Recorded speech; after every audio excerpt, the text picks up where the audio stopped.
So KC-46 is currently the Air Force's newest and latest and greatest tanker. AR as a whole is one of the great capabilities of the Air Force, right? So it's what differentiates us from most of the other Air Forces all throughout the world. When having that tactical capability to put our assets downrange anywhere at any point, even if we're not necessarily geographically located there, is a huge warfighting capability and something that truly makes our Air Force great.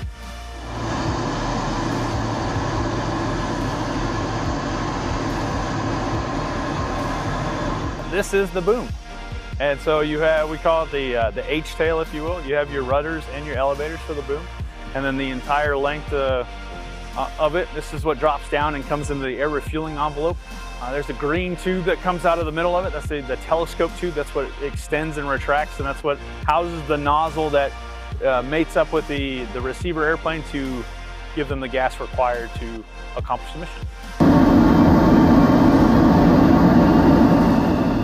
So aero refueling is one of the core components of our Air Force. It allows our aircraft that don't have that much fuel to fly for much longer durations. Well, as a fighter pilot and someone who appreciates the opportunities that extra gas provides me, you know, the tanker fleet is the backbone of the United States Air Force, but also the multi-services to get us to and from the fight. It's nice to have a Chevron right next door where they can pop over, refill, and continue that test mission.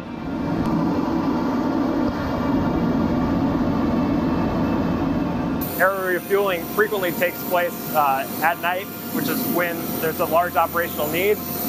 It almost always happens when there's bad weather in the area. The feeling when you're flying and you're connected to another plane and you're right in the heart of the envelope or exactly where you're supposed to be, that it feels like nothing else. It's so much fun. I feel a strong sense of responsibility that we take aircraft to the edges of the envelope and in the worst case conditions, because I want the combat Air Force pilots and multi-service pilots to be confident that if they're flying behind a tanker, that a test pilot has been there in a much worse case condition than they have been, so they can have high confidence in what they're about to do.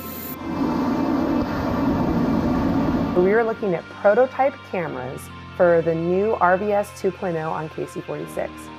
We're now on a remote vision system, and what those do is there's a 3D camera to give us perspective. There's 2 of them up here, and so that's what gives us the window view, if you will, into the boom envelope, so we can watch the receiver move around, and that's what gives us our depth perception as well.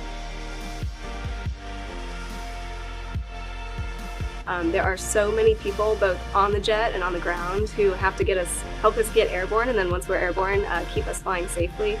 We have the whole team of Boeing contracted maintenance, and they get the jet ready, of course. They, send us on our way.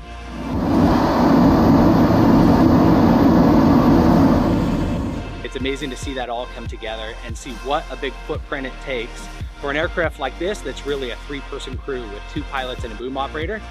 The background to testing that actually comes down to thousands and thousands of people, making sure that each test mission executes in the right way.